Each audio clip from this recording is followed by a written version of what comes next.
ரோமருக்கு எழுதின நிருபம் 8ஆம் அதிகாரத்துக்கு திருப்போம். சிறு பிள்ளைகள் அவருடைய ஆலயத்தில் ரோமருக்கு எழுதின நிருபம் 8ஆம் அதிகாரம் 12-13 வசனங்களுக்கு திருப்போம். ரோமர் 8:12-13.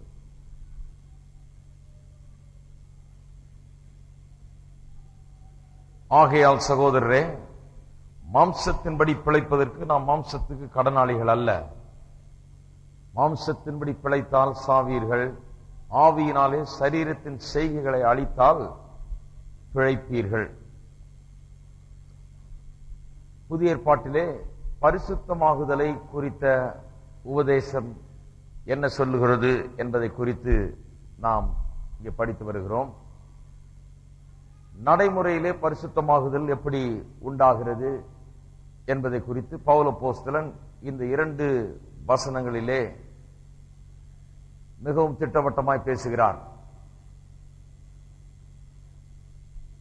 2 தவறான உபதேசங்கள் ஜனங்கள் மத்தியில பரவி கிடக்கிறது இன்றைக்கு பரிசுத்தமாகுதலை குறித்து.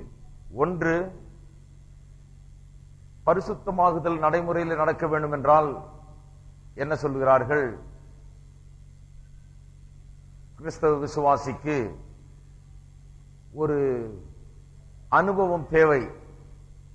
அந்த அனுபவத்தை அநேகர் பரிசுத்தாவின் அபிஷேகம் என்னும் அனுபவம் என்று சொல்லுகிறார்கள். பரிசுத்தாவின் அபிஷேகம் என்னும் அனுபவத்தை நாம் விசுவாசிக்கிறோம்.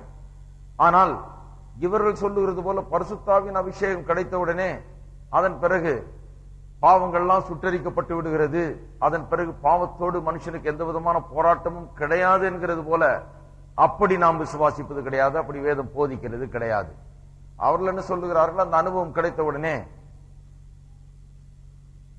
அதன் பிறகு பாவத்தோடு மனுஷனுக்கு போராட்டமே கிடையாது, பாவம் ஒரு போராட்டமே கிடையாது, பாவத்தை சந்திக்க வேண்டியதே கிடையாது, பாவம் எல்லாம் சுட்டரிக்கப்பட்டு அது இல்லாமலே போய்விடுகிறது, மனுஷன் பூரணராகி விடுகிறான் என்று போதிக்கிறார்கள் ஒரு சிலர்.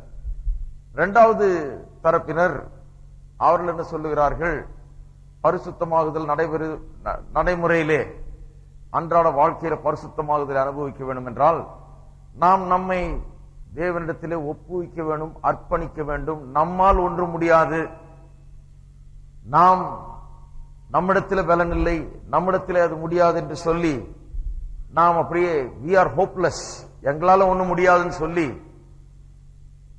அப்படியே அவரிடத்தில் சரணடைந்து அவரிடத்தில் எல்லாத்தையும் ஒப்புவித்து விட்டால் அவர் பார்த்துக் கொள்வார்.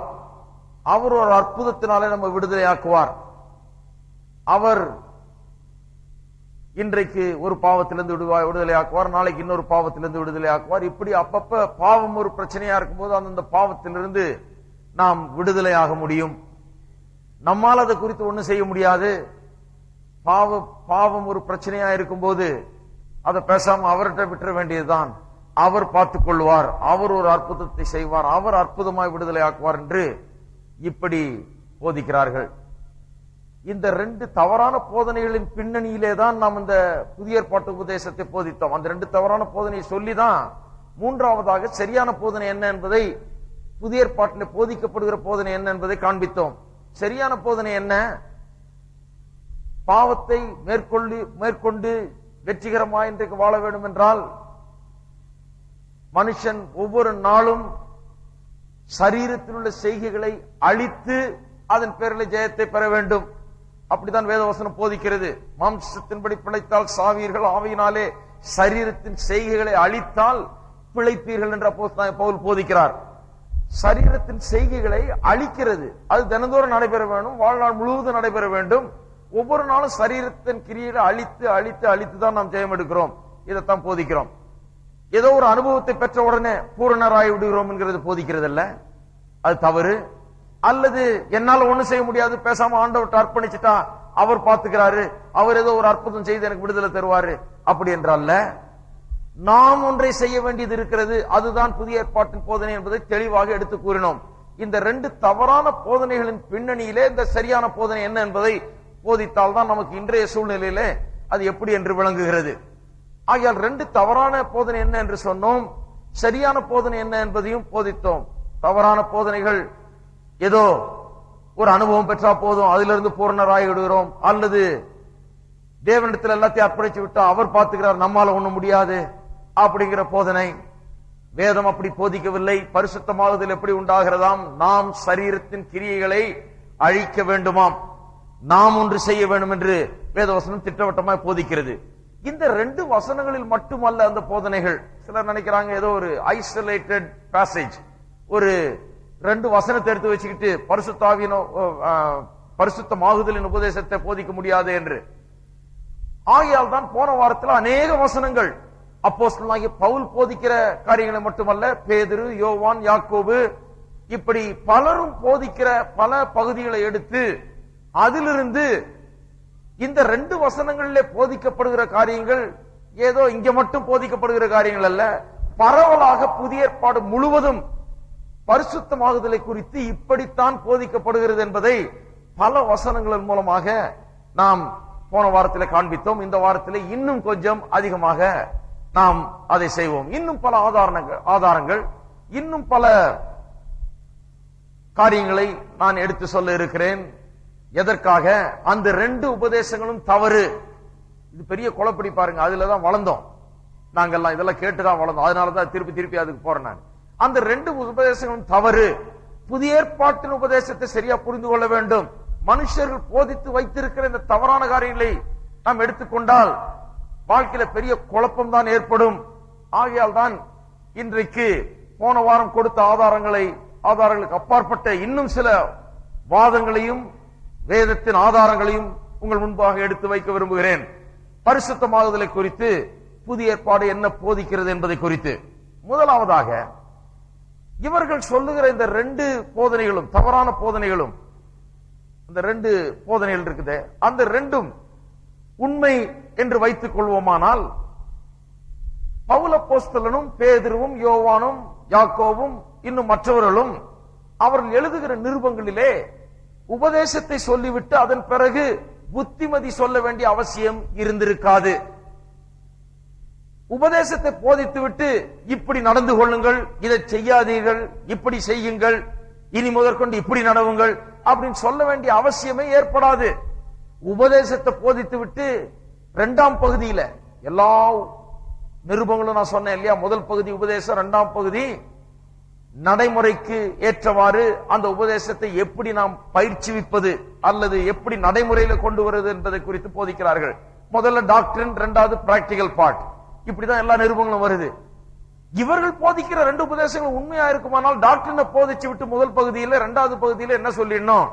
பயப்படாதீர்கள் சகோதர சகோதரிகளே, பேசாம போய் இந்த அனுபவத்தை பெற்றுக் கொள்ளுங்கள். இதை பெற்றுக் கொண்டீங்கன்னா இனிமே உங்களுக்கு பாவத்தோட எந்த விதமான போராட்டமும் இருக்கவே இருக்காது, பாவத்தை சந்திக்கவே வேண்டியதில்லை, நீங்க பூரணராகி விடுவீர்கள் என்று அவர்கள் சொல்லியிருப்பார்கள். இல்லை என்றால் இன்னொன்றை சொல்லியிருப்பார்கள், உங்களால ஒண்ணும் முடியாது, நான் உங்களுக்கு நீங்க அதை செய்யுங்க, இதை விட்டுருங்க, இப்படி பண்ணாதீங்க அப்படின்னு சொல்லி அவசியம் இல்லை, அது சொல்லி பிரயோஜனம் இல்லை. நான் சொல்றதுக்கு பதிலா நான் ஒன்றை சொல்லுகிறேன், நீங்கள் உங்களை ஆண்டவரிடத்தில் அர்ப்பணித்து விடுங்கள், அர்ப்பணித்து விட்டால் அவர் பார்த்துக் கொள்வார், உங்களால ஒண்ணும் முடியாது அப்படின்னு தான் போதித்திருப்பார்கள் 2ஆம் பகுதியே. ஆனால் போன வாரத்தில் எடுத்து காண்பித்தேன், ஏறக்குறைய எல்லா நிருபங்களிலும் பரவலாய் பார்த்தோம். 2ஆம் பகுதியில நடைமுறையில நாம் என்ன செய்ய வேண்டும், என்ன செய்யக்கூடாது என்று திட்டவட்டமாக நமக்கு வேத வசனம் போதிக்கிறது. இன்றைக்கு இன்னொரு உதாரணத்தை காண்பிக்கிறேன், ரொம்ப முக்கியமான உதாரணம். எபேசியர் 4ஆம் அதிகாரம். போன வாரத்தில் காண்பிக்காத ஒரு உதாரணம். எபேசியர் 4ஆம் அதிகாரம். நான் சொன்னது போல எபேசியர் 1, 2, 3 ஆகிய 3 அதிகாரங்களையும் பார்த்தீர்கள் என்றால் உபதேசம், இயேசுவின் மூலமாக தேவன் என்ன செய்து வைத்திருக்கிறார் நமக்கு என்பதை குறித்த உபதேசத்தை ரொம்ப தெளிவா போதிக்கிறார். டாக்டரினல் டீச்சிங் கொடுக்கிறார். கொடுத்து விட்டு 4ஆம் அதிகாரத்துக்கு வந்தவுடனே நடைமுறைக்கு போகிறார். நடைமுறைக்கு போய் நடைமுறையாக எப்படி நடந்து கொள்ள வேண்டும் என்று புத்தி சொல்லுகிறார். எதன் அடிப்படையிலே? போதித்த உபதேசத்தின் அடிப்படையிலே இப்ப நடைமுறையா எப்படி நடந்து கொள்ளணும்னு சொல்லுகிறார். பாருங்கள், எல்லாத்தையும் வாசிக்க போறதில்லை, நீங்கள் எழுதி வைத்துக் கொள்ளுங்க, பின்னால வாசிங்க. சில வசனங்களை மட்டும் நான் வாசிக்கிறேன். 4ஆம் அதிகாரம் 17 முதல் 5ஆம் அதிகாரம் 8ஆம் வசனம் வரை நீண்ட பகுதியா இருக்கிறதுனால எல்லாவற்றையும் வாசிக்க வேண்டிய அவசியம் இல்லை. ஒரு சில காரியங்களை மட்டும் எடுத்து காண்பிக்கிறேன். 3ஆம் அதிகாரம் வரைக்கும் உபதேசத்தை போதித்து விட்டு 4ஆம் அதிகாரத்தில் பிராக்டிகலா சொல்றார் என்ன செய்யணும். இப்போது உபதேசத்தின் அடிப்படையில இதெல்லாம் தெரிஞ்சு வச்சிருக்கிறீர்களே, இதெல்லாம் உண்மையானால் இப்ப எப்படி நடந்து கொள்ள வேண்டும் என்று சொல்லுகிறார். 17ஆம் வசனம், ஆதலால் கர்த்தருக்குள் நான் உங்களுக்கு சாட்சியாக சொல்லி எச்சரிக்கிறது என்னவெனில், மற்ற புறஜாதிகள் தங்கள் வீணான சிந்தையிலே நடக்கிறது போல நீங்கள் இனி நடவாமல் இருங்கள். என்ன சொல்றாரு? போய் ஒரு புது அனுபவத்தை பெற்றுக்கொண்டு, அந்த அனுபவத்தை பெற்றுக்கொண்டா பாவத்தோடு பிரச்சனை முடிஞ்சு போச்சு, இனிமே நான் பூரணராயிட்டேன் அப்படின்னு வாழ்ந்து கொண்டிருக்கேன்னு சொன்னாரா? இல்ல, போய் உங்களை அர்ப்பணிச்சிருங்க, ஆண்டவரத்தில் அர்ப்பணித்து விடுங்கள், உங்களால ஒண்ணுமே முடியாது, பாவத்தை குறித்து உங்களால ஒண்ணுமே செய்ய முடியாது, அர்ப்பணிச்சுட்டா அவர் பாத்துக்கிறாரு, அவர் ஏதாவது உங்களை ஒப்பேத்துவாரு அப்படின்னு சொல்லியிருக்காரா? கிடையாது. அவர்கள் நடக்கிறது போல இனி நீங்கள் நடவாமல் இருங்கள், நான் இதை சொல்லி எச்சரிக்கிறேன் சொல்லுகிறார். எது நிமித்தம் சொல்லி எச்சரிக்கிறார் சொன்னா, என்னவெல்லாம் தேவன் செய்திருக்கிறார் என்பதை ஏற்கனவே போதித்திருக்கிறார். அதை சொல்லிட்டபடினாலே இப்பொழுது எப்படி நடக்க வேண்டும் என்று சொல்லுகிறார். பாருங்கள் 20ஆம் வசனம். நீங்களோ இவ்விதமாய் கிறிஸ்துவை கற்றுக்கொள்ளவில்லை, இயேசுவினிடத்தில் உள்ள சத்தியத்தின்படியே நீங்கள் அவரிடத்தில் கேட்டறிந்து அவரால் போதிக்கப்பட்டீர்களே.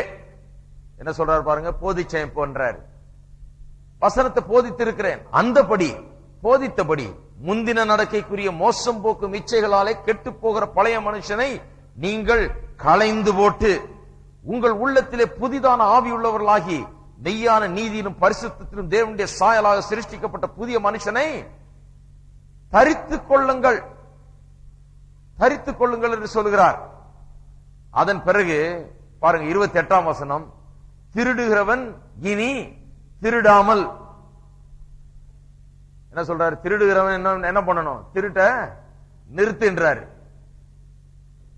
ஆனா நிறைய பேர் இன்னைக்கு என்ன சொல்லிட்டு திரியுறாங்க, பாருங்க நான் திருடுறேங்க, என் கை அப்படி போயிடுது, அது போச்சுன்னா என்னால இழுக்க முடியல, அது திருப்பி இந்த திருடுற கையா இருக்குது, அந்த பழக்கம் போகவே மாட்டேங்குது, என்ன பண்றது, இது ஒரு பலவீன மாதிரி இருக்குது அப்படின்னு, என்னால ஒண்ணும் செய்ய முடியாது, நான் ஆண்டவர்கிட்ட ஒப்பு கொடுத்துட்டேன், ஆண்டவர் பாத்துக்குவாரு, ஆண்டவர் தான் என்ன இதுல இருந்து விடுதலை ஆக்கணும், வர சொல்லிருக்காங்க கூட்டத்துக்கு, அவங்க போட்டு ஜெபம் பண்றாங்களாம், ஜெபம் பண்ணா எல்லாம் போயிடுமா அப்படின்னு சொல்லி இப்படி நம்பி கொண்டிருக்கிறார்கள். வேத வசனம் என்ன போதிக்கிறது தெளிவா பார்க்கணும்.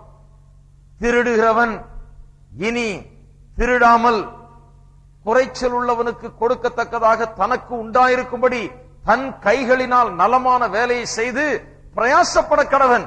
என்ன செய்யக்கூடாது, என்ன செய்யணும் கரெக்டா சொல்லிட்டாரு. போய் என்ன பண்ணும், செய்யணும். செஞ்சாதானே செய்கிறதுக்கு பலன் இருக்கிறது, சக்தி இருக்கிறது என்பது விளங்கும்.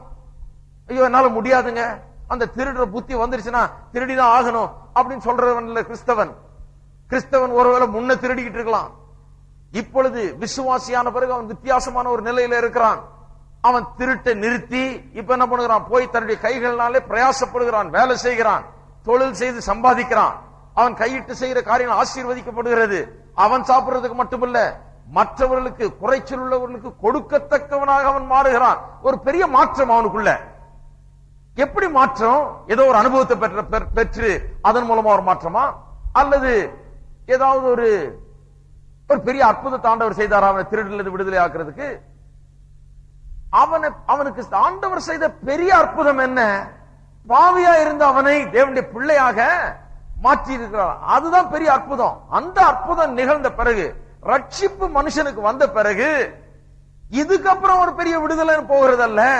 இதுக்கப்புறம் வேதம் என்ன சொல்லுதோ அதை போய் கரெக்டா செய்து, எதை செய்யக்கூடாதோ அதை செய்யாம எதை செய்யணுமோ அதை செய்ய வேண்டும். இப்படியே வாசித்து கொண்டே போனா நிறைய அங்க சொல்லப்பட்டிருக்கிறது. பாருங்க, உபதேசத்தை சொல்லிவிட்டு அந்த உபதேசத்திலிருந்து சில காரியங்களை புத்திமதியாய் சொல்லுகிறார். இந்த உபதேசம் தெரிஞ்சா இப்படிதான் நடந்து கொள்ளணும், இதெல்லாம் உண்மையா இருந்தால் இப்படிதான் நடந்து கொள்ள வேண்டும். இயேசுவை ஏற்றுக்கொண்டு இயேசு எனக்காக இதெல்லாம் செய்தார், என் பாவத்தை சுமந்தார், என்னுடைய சாபத்தை சுமந்தார், என்னுடைய பாவம் தான் அவருடைய சிலுவையிலே அவரை மரிக்க செய்தது, என்னுடைய பாவம் தான் அவரை சாபம் உள்ளவராக்கினது, என்னுடைய பாவத்து நிமித்தம் அவ்வளவு பாடுபட்டார். இதெல்லாம் மனுஷன் விசுவாசிக்க ஆரம்பித்தால்னா இனிமே போய் பாவம் செய்ய மாட்டான். அது நிமித்தம் தான் அறிந்த அந்த உபதேசத்தின் நிமித்தம் போய் என்ன பண்ணுவான், இனிமே திருடல, இனிமே என்ன பண்ண போறேன், நான் உழைத்து சம்பாதிக்க போறேன்னு சொல்லி எதை செய்யக்கூடாதோ அதை செய்யாமல் எதை செய்ய வேண்டுமோ அதை செய்ய ஆரம்பிக்கிறான். இதுவரைக்கும் அவன் செய்ய முடியாம இருந்திருக்கலாம். இதுவரைக்கும் அவன் பாவியா இருந்து பாவத்து நிமித்தமாக திருடுறதை தவிர வேற வழி இல்ல, திருடுற புத்தி இருக்குது அப்படின்றது இருந்திருக்கலாம். ஆனால் இன்றைக்கு விசுவாசி அப்படி அல்ல. இன்றைக்கு என்னால ஒண்ணு முடியாது என்று விசுவாசி சொல்லக்கூடாது. என்ன பண்ண வேணும், என்ன முடியும் என்று சொல்லி இருக்கிறதோ அதை போய் செய்ய வேண்டும். செய்யும் போது தேவனுடைய பலன், தேவனுடைய சக்தி அவனுக்கு கொடுக்கப்படுகிறது, அந்த பாவத்தை ஜெயித்து வாழுகிறதுக்கு. ஆக முதலாவது நான் சொல்லிவிட்டேன், அவர்கள் 2 உபதேசம் போதிக்கிறார்கள். அந்த 2 உபதேசம் உண்மையா இருந்தால் அப்போஸ்தலனாகிய பவுலும் மற்றவர்களும் தங்களுடைய நிருபங்களில் 2வது பகுதியிலே புத்திமதிகளையும் அறிவுரைகளையும் எச்சரிக்கைகளையும் சொல்ல வேண்டியதில்லை. இப்படி நடந்து கொள்ளணும், இப்படி நடக்க கூடாது என்று சொல்ல வேண்டிய அவசியம் இருந்திருக்காது. ஏனென்றால் இவர்கள் ஒண்ணும் செய்ய வேண்டியதில்லை, தேவன் பார்த்துக்கிறாரு, ஒரு பெரிய அற்புதம் நடந்துரும், அப்படியே விடுதலை கிடைச்சிரும் அப்படின்னு சொன்னா இப்படிப்பட்ட புத்திமதிகள் அவசியம் இல்லாமல் இருந்திருக்கும், இதுக்கு அர்த்தம் இல்லாமல் இருந்திருக்கும். புதிய ஏற்பாட்டு உபதேசம், பரிசுத்தமாகுதலை குறித்த உபதேசம் அப்படி போதிக்கப்படவில்லை. அந்த 2 உபதேசங்களும் சரியல்ல. பரிசுத்தாவின் அபிஷேகம் நமக்கு பல விதங்களிலே மற்ற விதங்களிலே உதவுகிறது. ஆனால் பரிசுத்த ஆவியின் உபதேசத்தை, பரிசுத்த ஆவியின் அபிஷேகத்தை பெற்றபடியினாலே நான் பூரணமாய்விட்டேன் என்று சொன்னால் அதை விட தவறான உபதேசம் இருக்க முடியாது. நான் பூரணராயிட்டேன், அதுக்கப்புறம் பாவத்தை நான் சந்திக்கவே வேண்டியதில்லை, அதை மேற்கொள்ளவே வேண்டியதில்லை என்று போதித்தால் அது சரியே கிடையாது. இரண்டாவதாக, இந்த 2 உபதேசங்கள், இவர்கள் தவறாய் போதிக்கிற இந்த 2 உபதேசங்களும் வேத வசனத்திலே மனுஷனுடைய மறுபிறப்பு, நம்முடைய மறுபிறப்பு, ரட்சிப்பின் அனுபவம் மற்றும் மனுஷனுடைய ரட்சிப்பின் அனுபவத்தை குறித்து வேத வசனத்தில் என்ன போதிக்கப்பட்டிருக்கிறதோ அதற்கு முற்றிலும் மாறாக இருக்கிறது இவர்கள் போதிக்கிற 2 போதனைகளும். இந்த 2 தவறான போதனைகளும் மறுபிறப்பின் உபதேசத்துக்கு மாறாக இருப்பது மட்டுமல்லாமல், அப்போஸ்தலனாகிய பவுலே இந்த ரோமருக்கு எழுதின நிருபத்திலே கிறிஸ்தவ விசுவாசி என்றால் அவன் எப்படிப்பட்டவன் என்று வர்ணிக்கிறாரே, விவரிக்கிறாரே, இவ்வளவு நாள் படிச்சோமே, அதற்கும் முற்றிலும் எதிர்மாறாக இருக்கிறது. மறுபடியும் சொல்லிடுறேன், இந்த 2 உபதேசங்கள், தவறான உபதேசங்களும் புதிய ஏற்பாட்டிலே மனுஷனுடைய ரட்சிப்பை குறித்து போதிக்கப்பட்டிருக்கிற உபதேசங்களுக்கு முற்றிலும் மாறாக இருக்கிறது. இந்த 2 உபதேசங்களும் ரட்சிப்பின் உபதேசத்துக்கு முற்றிலும் எதிர்மாறாக இருப்பது மட்டுமல்லாமல், பவுல் அப்போஸ்தலன் கிறிஸ்தவ விசுவாசி எப்படிப்பட்டவன் என்பதை குறித்து விளக்குகிறார் ரோமர்ல, அதுக்கும் எதிர்மாறாக இருக்கிறது. இந்த 2மே சரிப்பட்டு, இந்த 2 விஷயத்திலுமே புதிய ஏற்பாட்டின் உபதேசத்துக்கு அது ஒத்து வருகிறதே கிடையாது. அதை நான் இன்றைக்கு திட்டவட்டமாக உங்களுக்கு எடுத்து காண்பிக்க கடமைப்பட்டிருக்கிறேன். அவர்கள் என்ன சொல்லுகிறார்கள்? ஒட்டுமொத்தமாக இந்த 2 உபதேசத்தை சொல்ல போனால் என்ன சொல்லுகிறார்கள்? கிறிஸ்தவ விசுவாசியான பிறகு தன்னுடைய பாவ நிலைமையை குறித்து, அதாவது பாவத்தினோடு தனக்கு இருக்கிற அந்த போராட்டத்தை குறித்து அவனுக்கு ஒன்றும் செய்ய இயலாது, அவனால் ஒன்றும் செய்ய இயலாது, அவனுக்கு ஒன்றும் செய்ய முடியாது. அவன் என்ன பண்ண முடியும்? ஏதாவது ஒரு புது அனுபவம் கிடைச்சு அதன் மூலமா பூரணராகலாமா என்று பார்க்க முடியும். அந்த புது அனுபவத்தை ஆண்டவர் தான் தரணும், ஆண்டவர் தான் அதை செய்யணும்.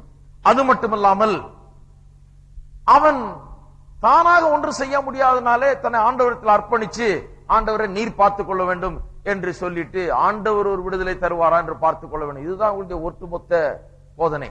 அவர்கள் என்ன சொல்றாங்க? இந்த கிறிஸ்டியன் இஸ் ஹோப்லெஸ், கிறிஸ்தவ விசுவாசி ஹோப்லெஸ் கண்டிஷன்ல இருக்கிறான், அவனால ஒண்ணும் செய்ய முடியாது, அவனால ஒண்ணும் ஆக போறதில்லை, இந்த பாவத்தை சந்தித்து இதை மேற்கொள்கிறது என்பது விசுவாசியால முடியாத காரியம் என்று இப்படியாக போதிக்கிறார்கள். ஆனால் அப்போஸ்தலனாகிய பவுல் ரோமருக்கு எழுதின நிருபத்திலே விசுவாசியை குறித்து போதித்த காரியங்களோடு இதை ஒப்பிட்டு பார்த்தால் முற்றிலும் மாறாக இருக்கிறது. அது மட்டுமல்லாமல் ரட்சிக்கப்பட்ட மனுஷனுடைய அந்த அனுபவத்தையும் நிலையும் குறித்து புதிய ஏற்பாட்டில் பொதுவாக என்ன போதிக்கப்பட்டிருக்கிறது என்பதை பார்த்து இந்த உபதேசத்தை அதோடு ஒப்பிட்டு பார்த்தால் இந்த உபதேசம் முற்றிலும் மாறாக இருக்கிறது, முற்றிலும் தவறானது என்று விளங்கும். ஆகையால முதலாவதாக நான் இப்படி சொல்றேன், புதிய ஏற்பாட்டிலே விசுவாசி எப்படிப்பட்டவன் என்று சொல்லி இருக்கிறது என்பதை நாம் பார்க்க வேண்டும். முதலாவது, அவன் எப்படிப்பட்டவன் அல்ல என்று புதிய ஏற்பாடு சொல்லுகிறதை நாம் பார்ப்போம். புதிய ஏற்பாடு முதலாவது சொல்லுகிறது, அவன் இனி பாவத்திற்கு அடிமை அல்ல. அவன் என்ன இல்ல அப்படிங்கறத முதல்ல பார்ப்போம். விசுவாசி என்ன இல்ல? அவன் பாவத்துக்கு அடிமை இல்லை. ரோமர் 6ஆம் அதிகாரத்திலே நாம் ஏற்கனவே அப்போஸ்தலனாகிய பவுல் நமக்கு போதித்திருக்கிறார். அப்போஸ்தலனாகிய பவுல் போதித்திருக்கிற அந்த போதனைகளை தான் பார்க்க போகிறோம். இப்போ அதோடு மற்ற காரியங்களையும் அவ்வப்போது பார்ப்போம். ஆனா முக்கியமா ரோமருக்கு எழுதின நிருபத்திலேயே அப்போஸ்தலனாகிய பவுல் விசுவாசிகளை குறித்து போதிக்கிற போதனையோட இந்த 2 தவறான உபதேசங்களும் எப்படி ஒத்து போகிறதே கிடையாது, முற்றிலும் மாறுபட்டதா இருக்கிறது. கிறிஸ்தவ விசுவாசியை குறித்து இந்த போதனை வைத்திருக்கிற அந்த கருத்தும் அப்போஸ்தலனாகிய பவுல் போதிக்கிற அந்த கருத்தும் முற்றிலும் மாறுபட்டது என்பதை காண்பிக்க விரும்புகிறேன். ரோமர் 6ஆம் அதிகாரம் 17-18 வசனங்களிலே இப்படியாக அப்போஸ்தலனாகிய பவுல் சொல்லுகிறார் விசுவாசியை குறித்து, முன்னே நீங்கள் பாவத்துக்கு அடிமைகளாயிருந்தும். எப்ப பாவத்துக்கு அடிமைகளா இருந்தோம்? முன்னே. இன்னைக்கு போய் விசுவாசி நான் பாவத்துக்கு அடிமையா இருக்கிறேங்க, அந்த பாவத்துக்கு அடிமையா இருக்கிறேன், பாருங்க நேத்து கூட அதை செய்துட்டேன், நான் அந்த பாவத்துக்கு அடிமையா இருக்கிறேன் விசுவாசி சொல்லுவானால் அவன் அறிவில்லாத விசுவாசியா இருக்கிறான். அதனால அப்படி பேசிட்டு இருக்கான். வேத வசனம் தெரியல. வேத வசனம் சொல்லுகிறது முன்னே நீங்கள் பாவத்துக்கு அடிமைகளாயிருந்து. முன்ன இருந்தோம், இப்ப இல்ல. இப்பொழுது உங்களுக்கு ஒப்புவிக்கப்பட்ட உபதேச சட்டத்துக்கு நீங்கள் மனப்பூர்வமாய் கீழ்ப்படிந்ததுனால தேவனுக்கு ஸ்தோத்திரம். பாவத்தினின்று நீங்கள் விடுதலையாக்கப்பட்டு, அப்ப பாவத்துக்கு அடிமை கிடையாது. இத முதல்ல விசுவாசி புரிஞ்சுக்கணும். விசுவாசி இனி பாவத்துக்கு அடிமை கிடையாது. 14ஆம் வசனத்தில் சொல்லி இருக்கிறார், நீங்கள் நியாயப்பிரமாணத்துக்கு கீழ்ப்பற்றாமல் கிருபைக்கு கீழ்ப்பட்டிருக்கிறபடியால் பாவம் உங்களை மேற்கொள்ள மாட்டாது. அப்ப பாவத்துக்கு அடிமை இல்லை, அதனாலதான் பாவம் மேற்கொள்ள மாட்டாது. 6ஆம் அதிகாரம் 1-2 வசனங்களில் பார்த்தால் அப்போஸ்தலனாகிய பவுல் இன்னும் போதிக்கிறார். ஆகையால் என்ன சொல்லுவோம்? கிருபை பெருகும்படிக்கு பாவத்திலே நிலை நிற்கலாம் என்று சொல்லுவோமா? கூடாது. பாவத்துக்கு மரித்த நாம் இனி அதிலே எப்படி பிழைப்போம் சொல்றாரு. பாவத்துக்கு மரித்த நாம் முன்ன பாவத்தில மரித்து கிடந்தோம், இப்ப பாவத்துக்கு மரித்துட்டோம். இனிமே அதுல எப்படி வாழ முடியும்? இனிமே போய் அதை எப்படி செய்துகிட்டு இருக்க முடியும்? இனிமே எப்படி தொடர்ந்து அதுல ஜீவிக்க முடியும்? பாவத்துக்கு நாம் அடிமை கிடையாது. பாவத்துக்கு அடிமைன்னு சொல்றது தப்பு. அதை வைத்துதான் ரோமர் 8:13 எப்படி சொல்லுகிறார், ஆவியினாலே சரீரத்தின் கிரியைகளை அழித்தால் சாவீர்கள். இப்ப நாம் படிக்கிற வசனம் இதன் அடிப்படையில் தான் இங்க சொல்றார், ஆவியினாலே சரீரத்தின் செய்களை அழித்தால் சாவீர்கள். ஏன் சொல்றார்? பாவத்துக்கு நாம் அடிமை கிடையாது. நாம் என்ன பண்ணணும்? ஆவியினாலே சரீரத்தின் செய்கைகளை கிரியைகளை அழிக்க வேண்டும். இதுதான் புதிய ஏற்பாட்டின் உபதேசம். நான் அர்ப்பணிச்சுட்டா கர்த்தர் பாத்துக்குவாரு, என்னால ஒண்ணும் முடியாதுங்க, அவர் தான் ஏதாவது செய்யணும். எனக்கு கை ஓடிச்சுன்னா அது ஓடினதான், அதை நிறுத்த முடியாது, அவர் தான் பாத்துக்கணும், அவர் தான் அதை பிடிச்சி இழுக்கணும், அவர் தான் அதை கட்டி போடணும். அநேகர் பலவிதமா அந்த பரிசுத்தமான உபதேசத்தை பாக்குறாங்க. இப்படி எல்லாம் ஜெபமானா ஆண்டவரே அதை கட்டும், எதை கட்டணுமோ அதை கட்ட மாட்டாங்க, அதை விட்டுருவாங்க கட்ட விழுத்து. இதெல்லாம் கட்டும், இதை புடியும். ஆனா வேதம் சொல்லுது நீ அதை தொடாத, நீ அதை செய்யாத, திருடுறவன் இனிமே திருடாத, போய் வேலை செய்யணும் வேதம் சொல்லுது. அதை விட்டு ஆண்டவரே திருடாதபடி கையை கட்டி போடணும் ஜெபம் பண்றது என்ன பிரயோஜனம்? பிரயோஜனமே கிடையாது. ஆண்டவர் வந்து கையை கட்ட போறது இல்ல, ஆண்டவர் எல்லாம் செய்துட்டாரு, பாவத்திலிருந்து விடுதலை ஆக்கிட்டாரு. பாவத்துக்கு நீங்கள் அடிமை இல்ல. பாவம் இனி உங்களை காதை பிடிச்சு இழுத்து கொண்டு போய், கழுத்தை பிடிச்சு இழுத்து கொண்டு போய் இதை செய்யணும் செய்ய வைக்க முடியாது. நீங்கள் அடிமை இல்ல. ஆகையால் இனி திருடக்கூடாது, இனிமே போய் வேலை செய்யணும், இனிமே வேலை செய்து அதுல சம்பாதித்து அதுல பிழைச்சு அதுல மற்றவர்களுக்கும் கொடுக்கணும், இப்படி ஒரு ஆசீர்வாதமான மனுஷனா மாறணும். இதுதான் புதிய ஏற்பாட்டின் போதனை. எதை கட்டணுமோ அதை கட்டணும்.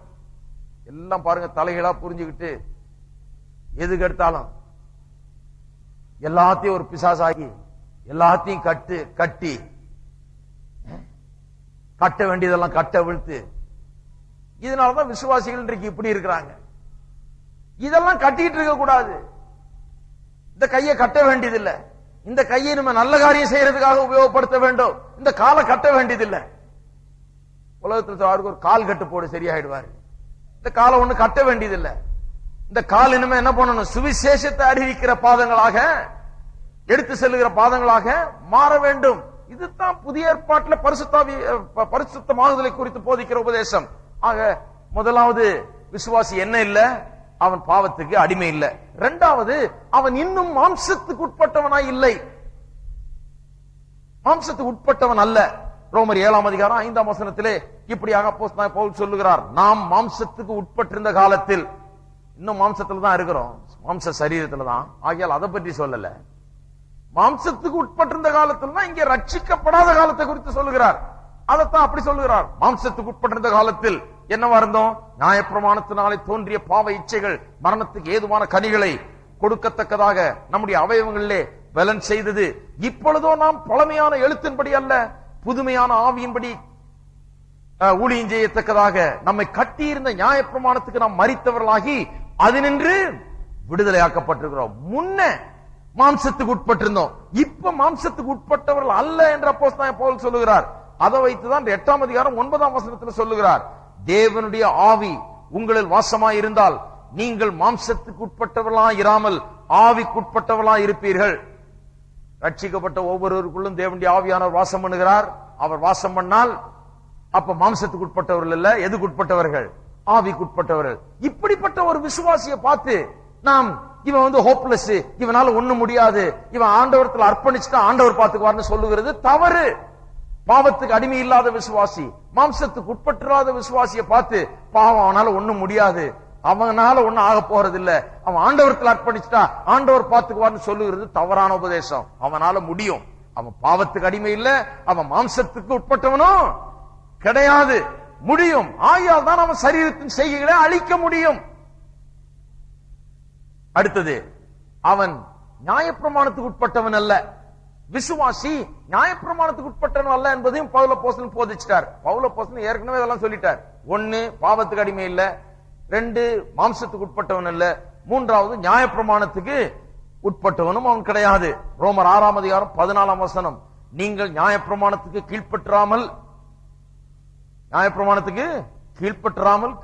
கிருபைக்கு கீழ்ப்பட்டிருக்கப்படியால் பாவம் உங்களை மேற்கொள்ள மாட்டாது. விசுவாசிக்கு ஏன் பாவத்தின் மேல ஜெயம் உண்டு? ஒரு காரியம் என்ன, ஏன் ஜெயம் உண்டு என்றால் அவன் நியாயப்பிரமாணத்துக்கு உட்பட்டவன் கிடையாது. ஏன் நியாயப்பிரமாணத்துக்கு உட்பட்டவனாய் இல்லாத இருக்கிறதுனால பாவத்துல ஜெயம் இருக்குது? ரோமர் 7ஆம் அதிகாரம் 5ஆம் வசனம், நாம் மாம்சத்துக்கு உட்பட்டிருந்த காலத்திலே நியாயப்பிரமாணத்தினாலே தோன்றிய பாவ இச்சைகள். நான் இப்ப வாசிக்கிற வசனம் எல்லாம் திரும்ப திரும்ப திரும்ப வாசிக்கணும். அது ரொம்ப முக்கியமான வசனங்கள். மாம்சத்துக்கு உட்பட்டிருந்த காலத்திலே, அதாவது பாவிகளாக ரட்சிக்கப்படாத நிலையில வாழ்ந்த காலத்திலே நியாயப்பிரமாணத்தினாலே தோன்றிய பாவ இச்சைகள். சொல்ல சொல்லுங்க, ஐயோ என்ன அப்படி சொல்றாரு? நான் சொல்லலங்க, பைபிள் சொல்லுது. நியாயப்பிரமாணத்தினாலே தோன்றிய பாவ இச்சைகள். நியாயப்பிரமாணம் 10 கற்பனை சொல்லுது, இதை செய்யாத, அதை செய்யாத, இதை செய்ய, அதை செய்யன்னு. அதனாலே தோன்றிய பாவ இச்சைகளாம். அப்ப என்ன சொல்றாரு? பாவம் அவ்வளவு பொல்லாதது, கர்த்தருடைய நியாயப்பிரமாணம் நல்லது, அது நல்ல காரியங்களை போதிக்குது. ஆனா பாவம் அதை நல்ல காரியத்தை போதிக்கும் போது அந்த நல்லதையே கெட்டதா எடுத்துக்கொள்ளுகிறது. நியாயப்பிரமாணத்தினால் தோன்றிய பாவ இச்சைகள், அதைத்தான் இங்க சொல்லி இருக்கிறது. நியாயப்பிரமாணத்தினாலே தோன்றிய பாவ இச்சைகள் மரணத்துக்கு ஏதுவாக கனிகளை கொடுக்கத்தக்கதாக நம்முடைய அவயவங்களிலே பலன் செய்தது. நியாயப்பிரமாணத்தை வச்சு நமக்குள்ள இருக்கிற பாவம் கிரியை செய்ய ஆரம்பிச்சிருச்சு. அதைத்தான் அப்போஸ்தலன் பவுல் இங்கே சொல்லுகிறார். ஆகையால் தான் நியாயப்பிரமாணத்திலிருந்து நாம் விடுதலையாக்கப்பட்டிருக்கிறோம். ஏனென்றால் அந்த பிரமாணத்தின் மூலமாக பாவ இச்சைகள்லாம் அப்படியே நமக்குள்ள இருந்து கிளம்பினது அந்த காலத்துல, ரட்சிக்கப்படாத காலத்துல. இப்பொழுது நாம் நியாயப்பிரமாணத்திலிருந்து விடுதலையாக்கப்பட்டிருக்கிறோம் என்று சொல்லுகிறார். ரோமர் 7ஆம் அதிகாரம் 7 முதல் 25 வசனங்கள் ரொம்ப முக்கியமான வசனங்கள். அதை தெளிவாய் நாம் போதித்தோம். அதுல இந்த நியாயப்பிரமாணத்துக்கு கீழே வாழுகிற மனுஷன் பேசுகிறான். இந்த நியாயப்பிரமாணத்துக்கு கீழே வாழ்ந்து கொண்டு அவதிப்படுகிற மனுஷன், பாவத்திலிருந்து வெளியே வர முடியாம அவனால முடியல, இஸ் a hopeless man, ரட்சிக்கப்படாத மனுஷன், இந்த நியாயப்பிரமாணத்தின் கீழே வாழ்ந்து கொண்டிருக்கிற மனுஷன், அவன் பேசுகிறதை கவனிப்போம். 8ஆம் வசனத்திலிருந்து, பாவமானது கற்பனையினாலே சமயம் பெற்று சகலவித இச்சைகளும் என்னில் நடப்பித்தது. பாருங்க, கற்பனையினாலே சமயம் பெற்று. நியாயப்பிரமாணம் இல்லாவிட்டால் பாவம் செத்ததா இருக்குமே. முன்னே நியாயப்பிரமாணம் இல்லாதவனாய் இருந்த போது நான் ஜீவன் உள்ளவனாய் இருந்தேன். என்ன சொல்றாரு? நியாயப்பிரமாணத்தை குறித்த எனக்கு ஒரு அறிவு இல்லாத இருந்த போது, ஒரு வெளிப்பாடு இல்லாத இருந்த போது நான் ஜீவன் உள்ளவனாய் இருக்கிறேன் என்று எண்ணிக்கொண்டிருந்தேன். ஏற்கனவே நான் வியாக்கியானம் பண்ணேன். நியாயப்பிரமாணம் இல்லாத இருந்த போதுன்னா, நியாயப்பிரமாணம் எனக்கு தெரியாத இருந்த காலத்தில் நான் ஓகே, நான் நல்லா தான் இருக்கிறேன் என்ற ஒண்ணு குறைவில்லை நினைத்துக் கொண்டு நான் ஜீவன் உள்ளவனாய் இருந்தேன் சொல்கிறார். அதாவது ஜீவன் உள்ளவன் நினைத்துக் கொண்டிருந்தேன். கற்பனை வந்த போது, அதாவது கற்பனை எனக்கு விளங்க ஆரம்பிச்ச போது பாவம் உயிர் கொண்டது, பாவம் தலை தூக்க ஆரம்பிச்சிருச்சு. நான் மரித்தவனானே, நான் செத்தவன் என்பதை உணர்ந்தேன், பாவத்தில் செத்து கிடக்கிறேன் என்பதை உணர்ந்தேன். இப்படி இருக்க ஜீவனுக்கு ஏதுவான கற்பனையே எனக்கு மரணத்துக்கு ஏதுவா இருக்க கண்டேன். பாவமானது கற்பனையினாலே சமயம் பெற்று என்னை வஞ்சித்து அதனாலே என்னை கொன்றது. இப்படி நியாயப்பிரமாண மனுஷனை நியாயப்பிரமாணத்துக்கு உட்பட்ட மனுஷன் இந்த நிலையில் இருந்தான். அவன் தான் கதறுகிறான் 24ஆம் வசனத்தில், நிர்பந்தமான மனுஷன் நான், இந்த மரண சரீரத்தினின்று யார் என்னை விடுதலையாக்குவார்? நியாயப்பிரமாணத்துக்கு உட்பட்ட மனுஷன் கதறான், ஐயோ அந்த நியாயப்பிரமாணம் சொல்லுது இதெல்லாம் செய்யுன்னு, செய்தா நல்லதுதான், நல்லதை தான் போதிக்குது. ஆனால் என்னால் செய்ய முடியலையே. நான் எதை செய்ய வேண்டும் என்று நினைக்கிறேனோ அதை செய்ய முடியல, எதை செய்ய வேண்டாம் என்று நினைக்கிறேனோ அதை நானே செய்கிறேனே. இந்த நிர்பந்தமான மனுஷனாய் நான் இருக்கிறேனே, என்னை யார் விடுதலை ஆக்குவான்னு கதறுகிறான். என்னால முடியலன்றான். விசுவாசியா கதறான் கிடையாது. நியாயப்பிரமாணத்துக்கு உட்பட்ட மனுஷன், நியாயப்பிரமாணத்திலிருந்து விடுதலையாக்கப்படாத மனுஷன். நாம் நியாயப்பிரமாணத்துக்கு உட்பட்டவர்கள் அல்ல, கிருபைக்கு உட்பட்டவர்கள். நாம் கதறதில்லை. இது நம்முடைய கதறல் அல்ல. ரோமர் 7:24 கதறல் விசுவாசியுடைய கதறல் அல்ல. எல்லாரும் ராமன் சொல்றீங்களா? நிர்பந்தமான மனுஷன் நான், இதுல இருந்து என்னை யார் விடுவிப்பார்? நம்ம கதறதல்ல. சிலர் இந்த கதறல தங்களுடைய தாக்கி கொண்டாங்க, சொந்தம் கொண்டாடுறாங்க, உரிமை பாராட்டுறாங்க. அது நான் தான். ரோமர் 7:24 தாயா நான் ஒருத்தர் சொல்றாரு. அதே தாயா, அது நீங்க இல்லையா? இல்லங்கய்யா, அந்த பாவம் என்ன பிடிச்சு ஆட்டுதுங்கய்யா. அந்த பாவத்தினால என்ன, பாவத்திலிருந்து என்னால வெளியே வர முடியலையா. அதையே தான் நான் திருப்பி திருப்பி செய்துட்டு இருக்கேன். கால் அதை தான் செய்ய ஓடுது, என் கை அதை தான் செய்ய, என்னால் நிறுத்த முடியல. எப்படி நீங்க நான் இல்லைன்னு சொல்லலாம்? நான் தான் அது நிர்பந்தமான மனுஷன் கிடையாதையா. விளங்கல, நீங்க இல்ல. ஒருவேளை அப்படி செய்துட்டு இருக்கலாம், ஒருவேளை அது செய்யும்படி ஓடலாம். அது ஏன் ஓடுறாங்கன்னா அவங்களுக்கு விளங்கல. என்ன விளங்கல? நான் பாவத்துக்கு அடிமை இல்ல, நான் மாம்சத்துக்கு உட்பட்டவன் அல்ல, நான் நியாயப்பிரமாணத்துக்கு உட்பட்டவன் அல்ல, இது என்ன மேற்கொள்ள முடியாது, நான் இடம் கொடுக்க கூடாது. எத்தனை தடவை போய் ஆண்டவரே அர்ப்பணிக்கிறேன், எத்தனை தடவை அர்ப்பணிச்சும் ஒன்னும் ஆகல. ஏன்னா அர்ப்பணிக்கிறதுனால ஆகிறது இல்ல, இது எதுனால ஆகிறது? ஆண்டவர் என்னெல்லாம் செய்யணுமோ செய்துட்டாரு. செய்ததை உணர்ந்து போய் இப்ப நாம என்ன சொல்றாரோ அதை செய்ய ஆரம்பிக்கணும். செய்ய ஆரம்பிக்கும் போது இதுவரைக்கும் செய்ய முடியல முடியல முடியலன்னு சொன்னதை செய்ய ஆரம்பிக்கும் போது தான் வழங்கும் செய்ய முடியும். உங்களுக்குள்ள நீங்கள் இதுவரை அறிந்திராத ஒரு சக்தி இருக்கிறது.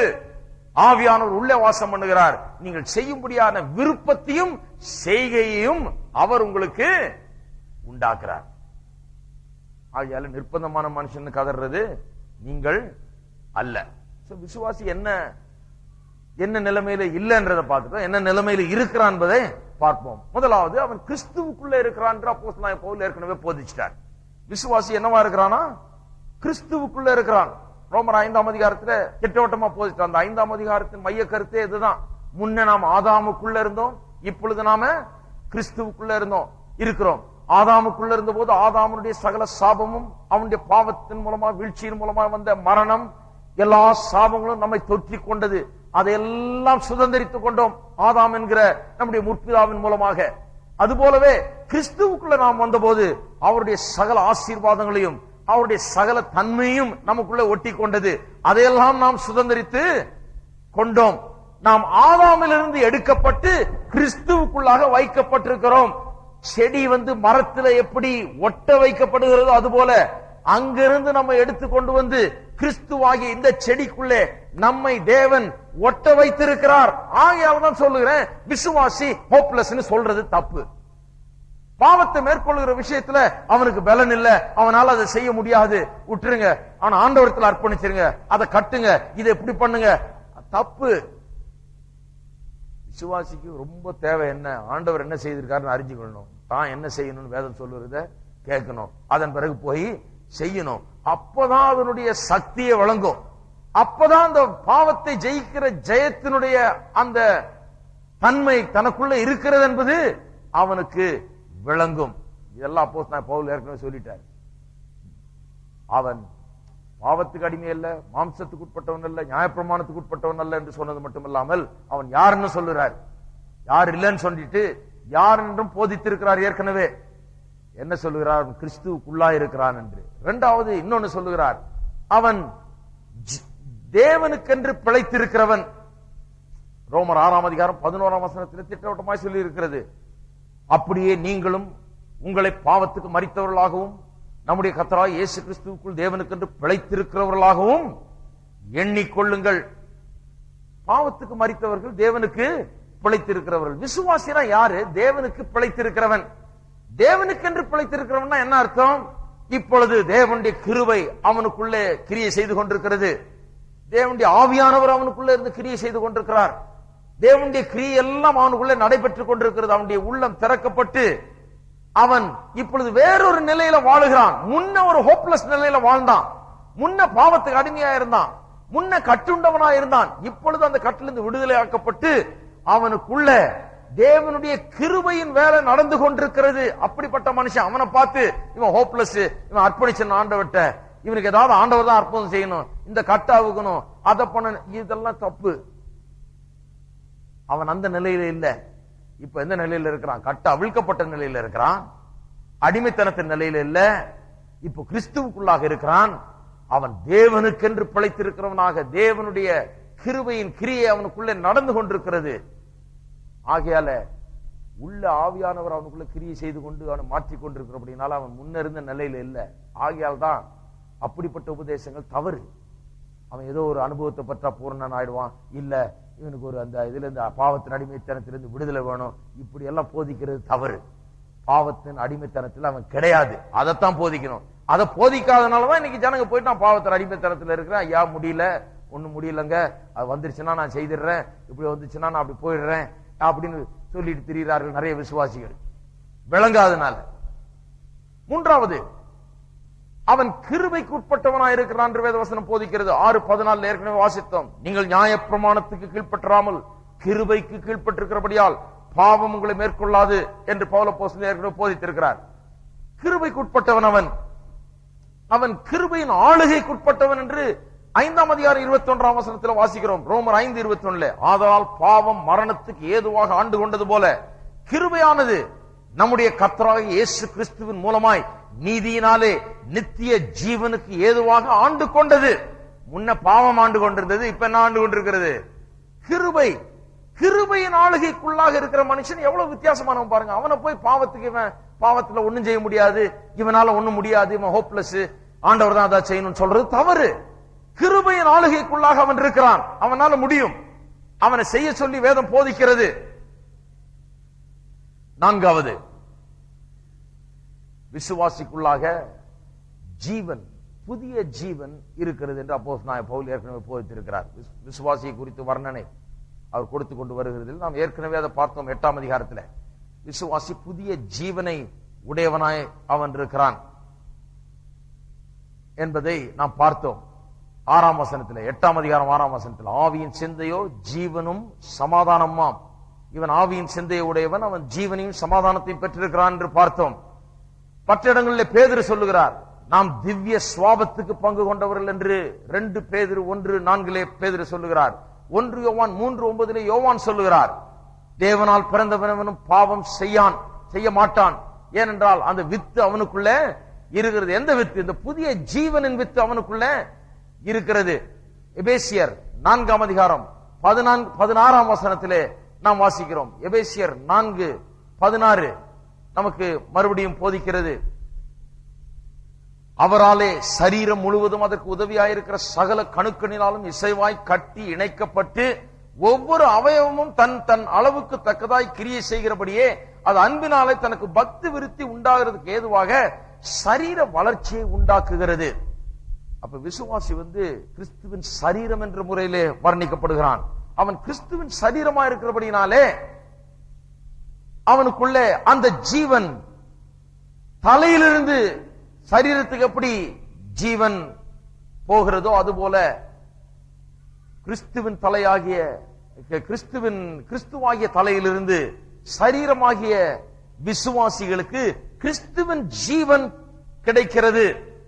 கிறிஸ்துவின் ஜீவன் அவர்களுக்குள்ளாக பாய்கிறது, அவர்களுக்குள்ளாக இருக்கிறது என்று அப்போஸ்தலனாகிய பவுல் போதிக்கிறார். கிறிஸ்துவின் ஜீவனே உடையவனுக்கு, கிறிஸ்துவோட கூட இணைக்கப்பட்டவன், அவர் தலை, இவன் சரீரம் இருக்கும் போது இவனை பார்த்து இவனால முடியாதுன்னு சொல்றது எவ்வளவு பெரிய தப்பு. இவனால முடியாது, ஒண்ணுமே செய்ய முடியாது, இவன் தேவனுக்கு அர்ப்பணிச்சிடணும், ஆண்டவர் தான் செய்யணும்னு சொல்றது பெரிய தப்பு. ஏன்னா இவன் கிறிஸ்துவின் சரீரமா இருக்கிறான், அவருக்கு இருக்கிற ஜீவன் இவனுக்குள்ளே பாய்கிறது. 5வது, விசுவாசி பரிசுத்தாவியை உடையவனாயிருக்கிறான், அவனுக்குள்ளாக பரிசுத்தாவியானவர் வாசம் பண்ணுகிறார். அதையும் ரோமர் 8ஆம் அதிகாரத்தில் நாம் ஏற்கனவே படித்தோம். 1 கொரிந்தியர் 6:19 மறுபடியும் அப்போஸ்தலன் பவுல் சொல்லுகிறார், நீங்கள் பரிசுத்தாவியானவர் தங்கும் ஆலயமாயிருக்கிறீர்கள் என்பதை அறியாதிருக்கிறீர்களா என்று சொல்லுகிறார். யோவானும் அதையே சொல்லுகிறார். யோவான் சொல்லுகிறார், 1 யோவான் 4:4 சொல்லுகிறார், greater is he that is in you than he that is in the world. உங்களுக்குள் இருக்கிறவர் இந்த உலகத்தில் இருக்கிறவனை காட்டிலும் பெரியவர் என்று சொல்லுகிறார்.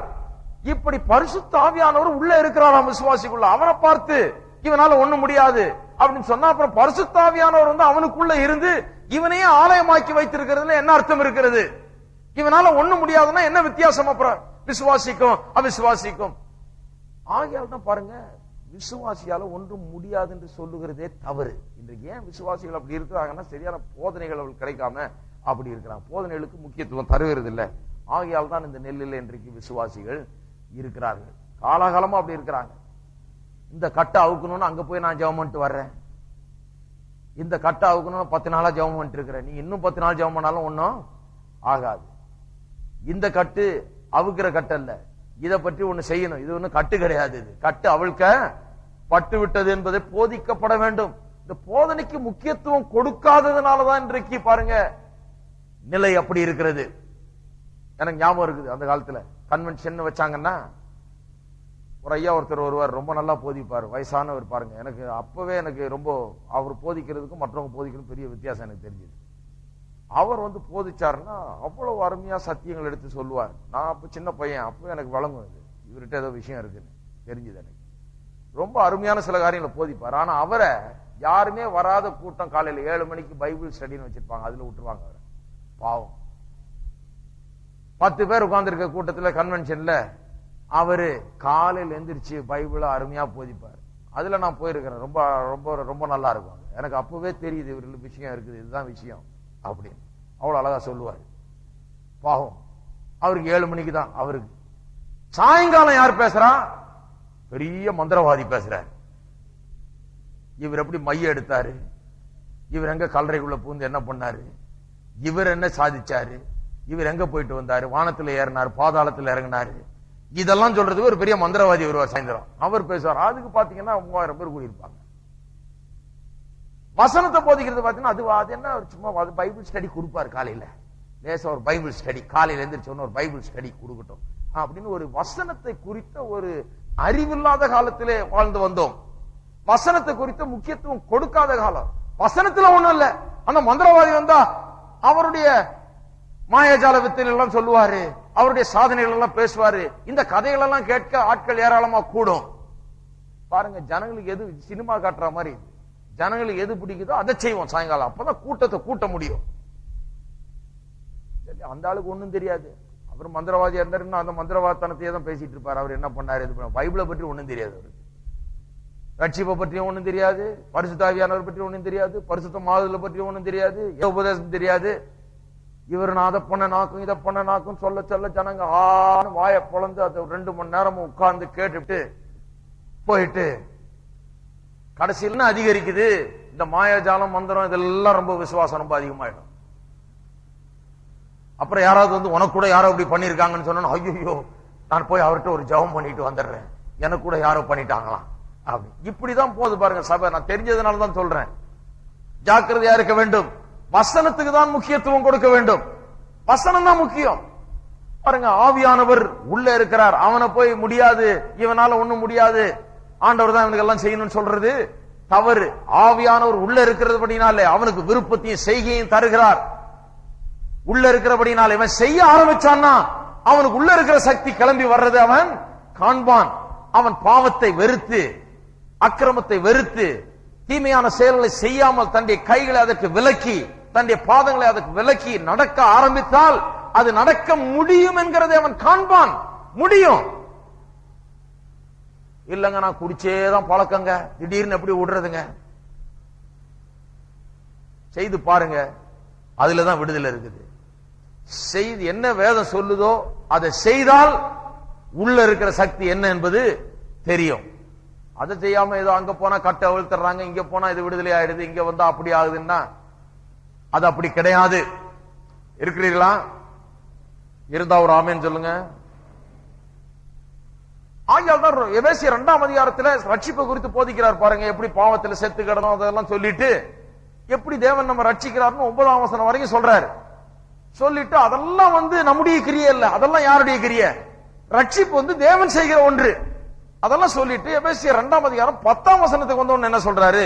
ஏனெனில் நற்கிரிகளை செய்வதற்கு, எல்லாரும் சொல்லுங்க, செய்வதற்கு. யாரு செய்ய போறா? நாம செய்ய போறோம். அதுக்குதான் ரட்சித்தாராம். எதுக்கு ரட்சித்தார்? இவ்வளவு நேரம் சொல்லிட்டு வர்றாரு. ரட்சிப்பு நம்முடைய கிரியை அல்ல, ரட்சிப்பு நாம் செய்யற ஒரு காரியம் அல்ல, ரட்சிப்பு நம்முடைய முயற்சி அல்ல, அது நம்முடைய பலன் அல்ல, நம்முடைய சக்தி அல்ல, அது தேவன் செய்கிற ஒன்று. ரட்சிப்புல பூர்ணமா என்னால முடியாதுன்னு வந்து விழுந்துறோம். ஆண்டவரே நீர் ரட்சியும், அது கரெக்ட்.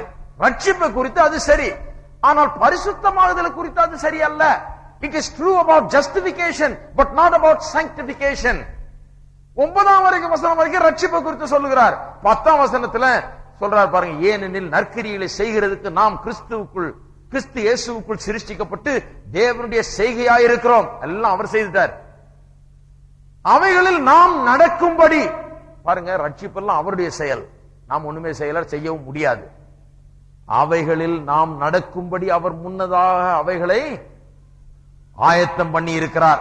ஆனபடியினால் முன்னே மாம்சத்தின்படி புறஜாதியாக இருந்து மாம்சத்தின் கையினாலே செய்யப்படுகிற விருத்த சேதனம் உள்ளவர்களால் விருத்த சேதனம் இல்லாதவர்கள் என்னப்பட்ட நீங்கள் அக்காலத்திலே கிறிஸ்துவை சேராதவர்களும் சொல்லிட்டு போறார். முன்னே நடந்தபடி நடக்காதீங்கன்றார். அதை வச்சுதான் ரட்சிக்கப்பட்டீங்க. இதெல்லாம் ஆண்டவர் செய்து முடிச்சிருக்காரு உங்களுக்காக. இனி நீங்க என்ன பண்ணணும்? அவர் உங்களுக்கு ஏற்படுத்தி இருக்கிற அந்த நற்கிரிகளில் நீங்கள் நடக்க வேண்டும். இனிமே நீங்க இதை செய்யணும். அவர் உங்களை ரட்சித்தபடினாலே அதிலிருந்து விலகி நீங்க இதை செய்ய வேண்டும் என்று சொல்லுகிறார். ஆகையால விசுவாசி ஹோப்லெஸ் விசுவாசி கிடையாது. அவனுக்கு சக்தி இல்ல அப்படின்னு சொல்லுகிறது மகா பெரிய தவறு. பாருங்க, இந்த 2 உபதேசங்களும் இந்த விசுவாசி குறித்து வேதவசனம் என்ன போதிக்கிறதோ அதிலிருந்து முற்றிலும் மாறுபட்டதா இருக்குது. விசுவாசி குறித்து வேதம் என்ன சொல்லுது? அவன் பாவத்துக்கு அடிமை இல்ல, மாம்சத்துக்கு உட்பட்டவன் இல்ல, நியாயப்பிரமாணத்துக்கு உட்பட்டவன் அல்ல. அதன் பிறகு அவன் கிறிஸ்துவுக்குள்ளாக இருக்கிறான், அவன் தேவனுக்கு என்று பிழைத்திருக்கிறான், அவனுக்குள்ள ஆவியானவர் குடிகொண்டிருக்கிறாரு, அவனுக்குள்ள புதிய ஜீவன் இருக்கிறது. இதெல்லாம் இதுக்கெல்லாம் மாறுபட்டதா இருக்கிறது அந்த 2 தவறான உபதேசங்களும். அந்த தவறான உபதேசம் என்ன சொல்லுது? உன்னால ஒண்ணும் முடியாது, ஆண்டவர் தான் இதை பார்த்துக்கணும், அவர் தான் உன்னை பரிசுத்தமாக்கணும், அவர் தான் உனக்கு இந்த கட்ட அவுக்கணும், அவர் தான் உன்னை விடுதலை ஆக்கணும், நீ அர்ப்பணிச்சுட்டா அவர் பார்த்துக்குவாருன்னு அந்த உபதேசங்கள் சொல்லுகிறது. தவறு. மூன்றாவதாக, முதலாவது என்ன சொன்னோம்? இந்த 2 உபதேசம் சரின்னா பவுல் அப்போஸ்தலனும் மற்றவர்களும் தங்களுடைய நிருபங்களிலே 2வது பகுதியிலே புத்திமதிகளையும் அறிவுரைகளையும் எச்சரிக்கைகளையும் எப்படி நடக்க வேண்டும் என்கிற நடைமுறை காரியங்களும் போதிக்க வேண்டிய அவசியம் இல்லாமல் இருந்திருக்கும். அது அர்த்தமற்றதா இருந்திருக்கும். 2வது, இந்த 2 தவறான உபதேசங்களும் பவுல் அப்போஸ்தலனும் புதிய ஏற்பாடும் ரட்சிக்கப்பட்ட மனுஷனை குறித்து என்ன போதிக்கிறார்களோ அதற்கு விரோதமான போதனையா இருக்கிறது, அதற்கு எதிர்மாறான போதனையா இருக்கிறது. 3வது, இந்த 2 உபதேசங்களும் இந்த ஆவிக்குரிய வளர்ச்சி, முதிர்ச்சி, இப்படிப்பட்ட காரியங்களை குறித்தே போதிக்கிறது இல்ல. இதையெல்லாம் இந்த principal of growth and maturity, இந்த ஒரு மனுஷன் பிறந்து வளர்ந்து கொஞ்சம் கொஞ்சமா வளர்ந்து பலன் அடைந்து இப்படி ஆகிறான்ற அந்த உபதேசத்தையே விட்டு விடுகிறார்கள். வளர்ச்சிக்கு இடமே கிடையாது. இங்க கொஞ்சம் கொஞ்சமா வளர்ந்து முதிர்ச்சி அடைகிறதுன்றது இந்த 2 உபதேசங்கள்ல இடமே கிடையாது. இவர்கள் என்ன சொல்லுகிறார்கள்? இன்ஸ்டன்டா, திடீர்னு உங்களுக்கு இந்த அனுபவம் கிடைச்சோன்னு பூர்ணராயிடுறீங்க, அல்லது திடீர்னு இந்த பாவத்திலிருந்து விடுதலை கிடைச்சிருது அதோட நீங்க சரியாயிடுறீங்க அப்படின்னு தான் போதிக்கிறார்கள் ஒழிய they reject the principle of growth and maturity. வளர்ச்சி முதிர்ச்சி, கொஞ்சம் கொஞ்சமா வளர்ந்துதான் மனுஷன் ஒரு நல்ல நிலைக்கு வருகிறான் என்கிற அந்த நியதி தேவன் ஏற்படுத்தி வைத்திருக்கிறாரே, அதை அவர்கள் புறக்கணிக்கிறார்கள். அவர்கள் சொல்லுகிற உதாரணங்களை கவனிப்போம். ஒருத்தர் சொல்றார் ஒரு உதாரணம், அந்த போதனையை போதிக்கிறவர். அந்த 2 போதனைகள்ல ஒரு போதனை போதிக்கிறவர் சொல்றாரு, பரிசுத்தமாகுதல் என்பது ஒரு நீச்சல் அனுபவம் மாதிரி, நீச்சல் அடிக்கிற அனுபவம் மாதிரி. அவர் சொல்றாரு, இந்த நீச்சல் அடிக்கிற அனுபவத்துல நீச்சல் தெரியாதவர்கள் நாம். இந்த நீச்சல் தெரியாதனால என்ன பண்றோம்? லைஃப் பெல்ட் எடுத்துக்கிறோம். நீச்சல் தெரியாதவங்களுக்கு எல்லாம் அந்த டயர் மாதிரி கொடுப்பாங்க பாருங்க, காத்தடிச்சது, அதை வச்சுக்கிட்டு அதுல தொத்திக்கிட்டு அப்படியே நீந்திட்டு போறோம். இதுதான் பரிசுத்தமாகுதல். அன்றாட இந்த இதை பிடிச்சுக்கணும், இந்த டயரை பிடிச்சுக்கணும் கெட்டியா. இந்த டயரை விட்டா முழுகிடுவீங்க. இந்த டயரை பிடிச்சுக்கிட்டு இருக்கிற வரைக்கும் நீங்க போய் சரிங்க. இப்படித்தான் இந்த ஒரே வழி. பரிசுத்தமாகுதல் இப்படிதான்.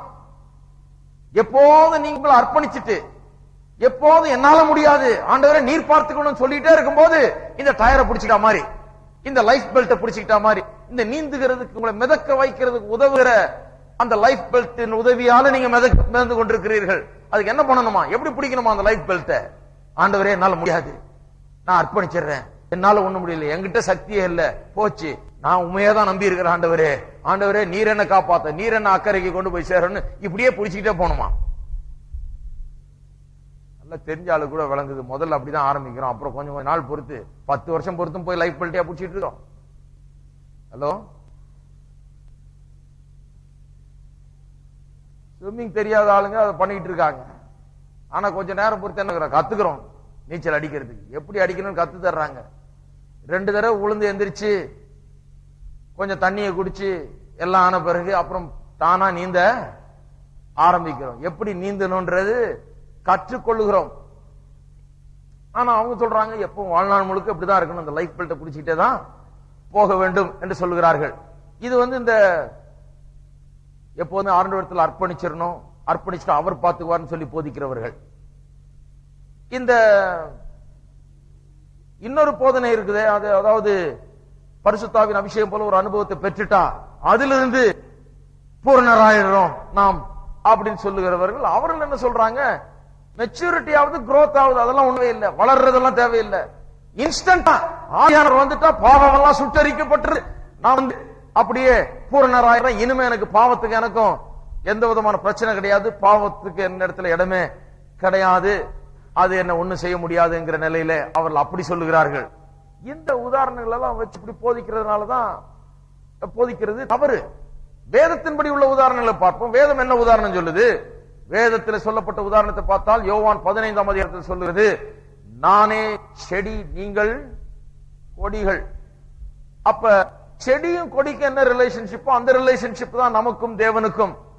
நாம் என்ன பண்ணுகிறோம், விசுவாசியானவன் ஒரு கொடியை போல கொண்டு வந்து சேர்க்கப்படுகிறான், பிரான்ச்சை போல, ஒரு கிளையை போல கொண்டு வந்து மரத்துல அவன் சேர்க்கப்படுகிறான். சேர்க்கப்படும் போது அதுல ஒட்டி கொள்ளுகிறான்.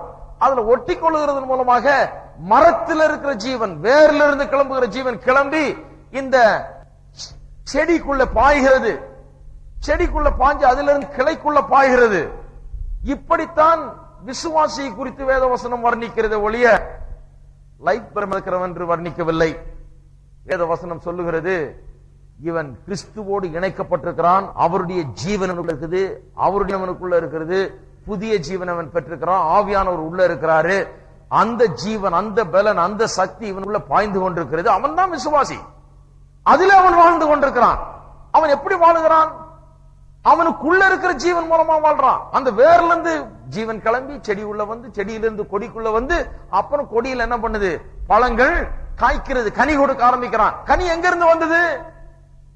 செடி ஆண்டவரே என்னால ஒண்ணும் முடியாது அப்படின்னு சொன்னதுனால அல்ல, இதோட ஒட்டி கொண்டிருக்கிறபடினாலே, இதிலிருந்து ஜீவன் வந்து அதுல பிரவேசிக்கிறபடினாலே, அதனாலே கனி உண்டாகிறது, அதனாலே அவன் கனி கொடுக்கிறான். இதுதான் வேத வசனத்தின் உதாரணம். வேத வசனத்தில் இன்னொரு உதாரணம் விசுவாசியை குறித்து எப்படி சொல்லப்பட்டிருக்கிறது என்று சொன்னால், அவன் கிறிஸ்துவின் சரீரமாயிருக்கிறான். அவன் கிறிஸ்துவின் சரீரமாயிருக்கிறான் சொல்லும் போது சரீரத்தில் வளர்ச்சி இருக்குது. குழந்தை பிறக்கும் போதே 6 அடி உயரம், 180 பவுண்டு வெயிட் இல்ல, 80 கிலோ வெயிட் இருக்கிறது இல்ல. குழந்தை பிறக்கும் போது 6 கிலோ வெயிட் தான் இருக்குது. அதுக்கப்புறம் தான் என்ன பண்ணுது, வளர்ந்து கொஞ்சம் கொஞ்சம் போக போக வெயிட், ஹைட் எல்லாம் ஏற ஆரம்பிக்குது. வளர்ச்சி பாருங்க. சரீரம்னு சொன்னாலே இட்ஸ் a living organism, அது ஜீவனை உடைய ஒன்று. ஜீவன் உள்ள எல்லாமே வளருகிறது. ஒரு செடிய சின்னதா இருக்குது, கொஞ்ச நாள்ல பாத்தீங்கன்னா பெரிய மரமா இருக்குது. ஏன்னா அன்னைக்கு அப்பதான் விதைச்சிருக்கிறாங்க, அப்பதான் கொஞ்ச நாள் வளர்ந்து இருந்தது, இன்னைக்கு வளர்ந்து இருக்கிறது. அப்ப இந்த வளர்ச்சி முதிர்ச்சி என்கிற காரியத்துக்கு அவங்கள்ட்ட இடமே கிடையாது. அந்த 2 உபதேசத்தை போதிக்கிறவர்கள் அதையெல்லாம் கணக்கில் எடுத்துக்கொள்கிறதே கிடையாது. ஆனால் அதைத்தான் வேதவசனம் போதிக்கிறது. வேதவசனம் என்ன சொல்லுகிறது? கிறிஸ்தவ விசுவாசி மறுபடியும் பிறக்கிறான். பிறக்கும் போது அவனுக்குள்ள அந்த விதை விதைக்கப்படுகிறது. விதை தான் அவனுக்குள்ள இருக்கிறது. அந்த விதை உள்ள சென்று வளருகிறது, கொஞ்சம் கொஞ்சமா வளருகிறது. வளர்ந்து அவன் வளர்ந்து வளர்ந்து முதிர்ச்சி அடைகிறான், ஆவிக்குரிய முதிர்ச்சியான நிலைக்கு வருகிறான். அவன் வளர்ந்து வளர்ந்து முதிர்ச்சியான நிலைக்கு வருகிறான் என்று வேதம் போதிக்கிறதே ஒழிய, இப்படிப்பட்ட தவறான பெர்ஃபெக்ஷன், பூரணன், பாவத்தை நான் செய்யவே முடியாத நிலையில் இருக்கிறேன் நான் இப்போ அப்படின்ற சொல்லுகிற நிலைக்கு அவன் வருகிறது கிடையாது. வாழ்நாள் முழுவதும் இந்த சரீரத்தில் வாழுகிற நாள் வரை அவன் பாவத்தை சரீரத்தின் கிரிகளை அவன் அழித்துதான் ஆக வேண்டும். அதை சந்தித்துதான் ஆகணும், அதை மேற்கொண்டுதான் ஆக வேண்டும். அது இல்லைன்னு சொல்ல முடியாது. இதைத்தான் வேதவசனம் திட்டவட்டமாய் போதிக்கிறது. 3 காரியங்கள் சொல்லியிருக்கிறேன். இப்ப 4வது காரியத்துக்கு நாம் செல்வோம். இந்த 2 உபதேசத்தை போதிக்கிறவர்கள் அவர்கள் சொல்லுகிறார்கள், என்னையா சரீரத்தின் கிரியைகளை அழித்தால் பிழைப்பீர்கள், சரீரத்தின் கிரியைகளை அழித்தால் பிழைப்பீர்கள் பவுல் சொல்லியிருக்காரு. இதுதான் புதிய ஏற்பாட்டு உபதேசம், பரிசுத்தமாகுதல் உபதேசம் சொல்றீங்க. ரொம்ப மனசோர்வாயிடுதியா? ஏன்னா இது உண்மையா இருந்தா எல்லாம் நான் செய்ய வேண்டியதா இருக்குது, எல்லாம் என்ன நம்பி இருக்குது. நான் பரிசுத்தமாகுதுன்றது, பரிசுத்தமாகுதலை அடைவது என்பது என்ன நம்பி அல்லவா இருக்கிறது, ஆண்டவரை நம்பி இல்லையா? இல்லையே. அவர்கள் போதிக்கிற அந்த 2 உபதேசமும் ரொம்ப என்கரேஜிங்கா இருக்குது, ரொம்ப உற்சாகத்தை கொடுக்குது. ஏன்னா அது என்ன நம்பி இல்ல, அது ஆண்டவர் பார்த்துக்குவார்னு சொல்லிடுது, அது ஆண்டவர் எல்லாத்தையும் செய்திடுறாருன்னு சொல்லிடுது. ஆனா உங்க உபதேசம் என்ன நம்பி அல்லவா இருக்குது பரிசுத்தம் அப்படின்னு சிலர் இப்படி சொல்லுகிறார்கள். ஆனா உண்மையா ஆராய்ந்து பார்த்தீர்கள் என்றால் அவர்கள் போதிக்கிற உபதேசம் தான் உங்களை நம்பி இருக்குது, உங்களுடைய செய்கைகளை நம்பி இருக்கிறது. நாம் போதிக்கிற இந்த புதிய ஏற்பாட்டின் உபதேசம், சரீரத்தின் செய்கைகளை அழித்தால் பிழைப்பீர்கள் என்ற உபதேசம் முற்றிலும் நம்மை நம்பி அல்ல. நாம் ஒரு பகுதியை செய்கிறோம், அவ்வளவுதான். செய்யும் போது அவருடைய பலன் நமக்கு விளங்குகிறது. இது நம்ம நம்பி இல்ல, நம்முடைய பலனால் அல்ல, நம்முடைய சொந்த பலனால் அல்ல, நம்முடைய சொந்த எதிரால் அல்ல. நாம் ஆனால் செய்கிறோம், செய்யும் போது அவர் பலன் தருகிறார். ஆவியானவருடைய பலன், ஆவியானவருடைய சக்தி, தேவன் உள்ளே வாசம் பண்ணி கொண்டு இந்த புதிய ஜீவனை நமக்கு பரிமாறி கொடுத்து கொண்டிருக்கிறபடினாலே அந்த சக்தி உள்ளே இப்ப மாற்றப்பட்ட நிலையில் இருக்கிறதுனால அதை செய்ய முடிகிறது. அதைத்தான் போதிக்கிறோம். ஆனா அவர்கள் என்ன போதிக்கிறார்கள்? நீ எவ்வளவு நாள் உன்னை ஒப்பு கொடுத்து கொண்டே இருப்பியோ, சரண் அடைந்து கொண்டே இருப்பியோ, சரண்டர் பண்ணி கொண்டே இருப்பியோ, எவ்வளவு நாட்களுக்கு உன்னை ஒப்பு கொடுத்து கொண்டே இருப்பியோ அவ்வளவு நாள் தான் நீ பரிசுத்தம் அடைய முடியும் என்று சொல்கிறார்கள். அப்ப அந்த ஒப்புவிக்கிறது என்பது மனுஷனை சார்ந்ததா இருக்கிறது. அவன் ஒப்புவிக்கலன்னா போச்சு அப்படி என்று இருக்கிறது. நாம் போதிக்கிற உபதேசம் என்ன சொல்லுகிறது? உனக்குள்ள ஜீவன் இருக்கிறது, புதிய ஜீவன் இருக்கிறது. நீ பாவத்துக்கு அடிமை இல்ல, மாம்சத்துக்கு அடிமை இல்ல, நியாயப்பிரமாணத்துக்கு அடிமை இல்ல, ஆவியானவர் உள்ள இருக்கிறாரு, தேவனுக்கு என்று பிழைத்திருக்கிறாய், நீ புதிய சக்தியும் பலனையும் பெற்றிருக்கிறார். இதை செய்ய ஆரம்பி. இதை எப்படி செய்ய, அதை செய்யாத, இதை செய்யும் போது பாத்தீங்கன்னா உள்ள இருக்கிற ஜீவன் ஆவியானவர் எல்லாம் சேர்ந்து உனக்கு உதவி செய்கிறத நீ பார்ப்பா என்று சொல்லுகிறோம். அப்ப இதுதான் ரொம்ப ஈஸி. புதிய ஏற்பாட்டின் உபதேசம் தான் ரொம்ப ஈஸியை ஒழிய இந்த 2 தவறான போதனைகளும் ஈஸி அல்ல. ஏனென்றால் புதிய ஏற்பாடு உபதேசம் என்ன சொல்லுது? உன்னை குறித்து வேதத்தில் சொல்லப்பட்டிருக்கிற காரியங்களை கவனித்து விசுவாசி, அதன்படி செய், அவ்வளவுதான். விசுவாசித்து செய்யும் போது அந்த பலன், அந்த சக்தி, அதனுடைய ஆற்றல் எல்லாம் உனக்கு உள்ளாக இருந்து அது வருகிறது, உனக்கு உள்ளாக இருந்து அது நடக்கிறது என்று இப்படி நாம் போதிக்கிறோம். இயேசு பாருங்க, சூம்பின கையை உடையவன நீட்டினார். நீட்டின போது அவன் ஐயா இவ்வளவு நாள் நான் நீட்டினது இல்லை, நான் நீட்ட முடியாதனால தான் உங்கள்கிட்ட வந்திருக்கிறேன். நீட்ட முடியாம இருக்குதுயா, 25 வருஷமா நீட்ட முடியாம இருக்குது, இப்ப திடீர்னு நீட்டினா எப்படி? நீட்ட முடியாம இருக்கிறனால தான் நான் வந்தேன்னு சொன்னானா? கிடையாது. நீட்டினா அவன் நீட்டும் போதுதான் அவனுக்கு சோமா இருக்கிறது விளங்குது. படுக்கையை எடுத்துக்கொண்டு நடனாரு. அவன் படுத்துக்கிட்டு இருக்கிறவன், ஐயா நடக்க முடியாதானே வந்திருக்கிறேன், எழுந்து நடனா என்ன அர்த்தம்? நடக்க முடியாம தானங்க வந்தேன், என்ன எழுந்து நடனா எவ்வளவு பைத்தியக்காரத்தனமா? கிடையாது. எழுந்து நடனா நடக்க முடியும், ஆகியால்தான் எழுந்து நடன்னு சொல்றாரு. விளங்கிட்டாம இவர் எழுந்து நடன்னு சொன்னா என்ன நடக்க முடியும்? எழுந்துடுறான், படுக்கை எடுக்கிறான், நடந்து போகிறான், எல்லாரும் ஆச்சரியப்படுறாங்க. அப்ப எழுந்து நடக்கும் போதுதான் அவனுக்கே வழங்குது, ஓஹோ காலில் சக்தி வந்துருச்சு, நமக்கு சுகமாயிடுச்சு, நமக்கு விடுதலை. படுத்துக்கிட்டே இருந்தான்னா அவனுக்கு சுகமானதே ஒண்ணு தெரியாது. பரிசுத்தமாகுதல் அப்படிதான். நாம் பிரசங்கிக்கிற பரிசுத்தமாகுதல் அப்படிதான். நாம் என்ன சொல்றோம்? ஆண்டவர் சொல்றாரு இதை செய்யாத, இதை செய்யணும். செய்திருக்கீங்களா? இதை செய்யறதை விட்டுட்டு இதை கட்ட ஆண்டவரே, இதை இப்படி செய்ய ஆண்டவரே, நான் அர்ப்பணிச்சிடறேன் ஆண்டவரே, நீர் பார்த்துங்க ஆண்டவரே, என்னால ஒண்ணு முடியும், இந்த கதெல்லாம் பேசக்கூடாது. செய்ய இல்லங்க என்னால செய்ய முடியல, செய்ய முடியலன்னு தான் சொல்லக்கூடாது, செய்ய முடியும் வேதம் சொல்லுது. இதை செஞ்சு பார்த்திருக்கீங்களா? செய்யும் போதுதான் விளங்கும் உள்ள இருக்கிற சக்தி. செய்யும் போதுதான் செய்ய முடியும்ன்றது விளங்கும். செய்ய முடியுங்கிறதுனாலதான் செய் என்று சொல்லுகிறார். சரீரத்தின் செய்கைகளை அழித்தால் பிழைப்பீர்கள். ஆவியினாலே சரீரத்தின் செய்கைகளை அழித்தால் பிழைப்பீர்கள் சொல்றதன் மூலமா என்ன விளங்குது? சரீரத்தின் செய்கைகளை அழிக்க முடியும். முடியுங்கிறதுனாலதான் அவர் சொல்றார் அழித்தால் பிழைப்பீர்கள் என்று. கடைசியா ஒன்றை சொல்லி முடித்து விடுகிறேன். கடைசியா சொல்றாங்க, ஐயா அவர் சொன்னார் இப்படிதான் விடுதலை கிடைச்சதுன்னு. அவர் இந்த அனுபவத்தை பெற்றிருக்காரியா? அவர் சொன்னார் இவர் இப்படி இருந்தாராம், ஆனா இப்படிதான் இந்த பாவத்திலிருந்து விடுதலை கிடைச்சுதான், அவருக்கு இப்படிதான் கிடைச்சுதான். அந்த 2 உபதேசம் தான் கரெக்ட். ஏன்னா அந்த உபதேசத்தின்படிதான் அவர் விடுதலை ஆயிருக்காரு, இந்த உபதேசத்தின்படிதான் இவர் அனுபவத்தை பெற்றிருக்கிறாரு. பாருங்க, அனுபவத்தை பற்றி பேச ஆரம்பிச்சா உலகத்தில் இருக்கிற எல்லாத்தையுமே நிரூபிச்சிடலாம். அனுபவத்தில் ஒருத்தன் சொல்லிட்டு இருந்தாங்க பாருங்க, வேற மதத்தை சேர்ந்தவர்கள் சிலர் ஒரு கூட்டம் வைக்கிறாங்களாம், நம்மள மாதிரியே கூட்டம் வைக்கிறாங்களாம். கூட்டம் வச்சு அங்க சாட்சிகள், அங்க ஆராதனை, கையை தட்டி ரொம்ப ஆவேசமா பாடி ஆராதனை செய்து ரொம்ப துதிய ஸ்தோத்திரம் எல்லாம் பண்ணி தெய்வத்தை, பிறகு அங்க எந்திரிச்சு சிலர் சாட்சி சொல்றாங்க, நான் இப்படி இருந்தேன், நான் அப்படி இருந்தேன், நான் இன்னைக்கு இப்படி இருக்கேனாக்கும் அப்படின்னு சாட்சிகள் இது நம்மகிட்ட இருந்து கத்துக்கிட்டு இருக்காங்க. சாட்சி தானே யார் வேணா கொடுக்கலாம், ஆனா இந்த உபதேசத்தை யார் வேணா கொடுக்க முடியாது. இது வேதத்திலிருந்து வருகிற உபதேசம். யார் வேணா எந்த மதத்தை சார்ந்தவர்களா இருந்தாலும் சரி, கிறிஸ்துவே இல்லாம அந்த அனுபவம் இந்த அனுபவம் பேசிட்டு இருக்கலாம். அதுக்கு ஏராளமான மதங்களும் மார்க்கங்களும் பல விதமான காரியங்களும் உலகத்தில் இருக்குது. எல்லா விதமான அனுபவத்தை குறித்தும் பேசுகிறார்கள். எனக்கு இந்த அனுபவம் கிடைச்சு, எனக்கு அந்த அனுபவம் கிடைச்சா, நான் இந்த மலைக்கு போனேன் எனக்கு இப்படி ஆச்சு, நான் இங்க போனேன் இதை வணங்கினேன் எனக்கு இப்படி ஆச்சுன்றாங்க. அதனால அப்படி போயிடுறதா? நம்ம 1,00,000 பேர் போறாங்க, பேப்பர்ல போட்டிருக்காங்க. 1,00,000 பேர் போனா, 2,00,000 பேர் போனான், 1,00,000 பேர் 2,00,000 பேர் போனதெல்லாம் சரியாயிடுமா? அனுபவங்கள்னால அது சரின்னு சொல்ல முடியுமா? நிறைய பேர் அதுல போனதுனால அது சரின்னு சொல்ல முடியுமா? கிடையாது. நாம் அனுபவங்களை பின்பற்றுகிறவர்கள் அல்ல, வேத வசனத்தை பின்பற்றுகிறவர்கள். அனுபவங்களை 1000 பேர் 1000 விதமா சொல்லிட்டு போயிடலாம். கர்த்தர் என்ன சொல்லுகிறார், தேவனுடைய வார்த்தை என்ன சொல்லுகிறது என்பதுதான் முக்கியம். எந்த அனுபவம் தேவனுடைய வார்த்தையின் அடிப்படையில் இல்லையோ அந்த அனுபவம் சரிபடாது. அதனால்தான் பாருங்க, வெறும் இந்த அனுபவ சாட்சியை சொல்லியே காலத்தை கடத்துறது எனக்கு பிடிக்கவே பிடிக்காது. ஒருத்தர் சொன்னாங்க, போனங்க அங்க வாரம் வாரம் 4 பேர் சாட்சி சொல்றாங்க, அவ்வளவுதான், வசனத்தையே போதிக்க மாட்டேனப்பா. கொஞ்ச நாள் பொறுத்தாவது விளங்குச்சே, வசனத்தையே சொல்ல மாட்டேன்றாங்க, 4 பேர் அனுபவ சாட்சி சொல்றாங்க. இவங்களுக்கு என்ன அனுபவம் அதை சொல்றாங்க. நான் இப்படி இருந்தேனா ரட்சிக்கப்பட்ட நாக்கம், அப்படி இருந்தேனா இது பண்ண, சரி கரெக்ட் தான்.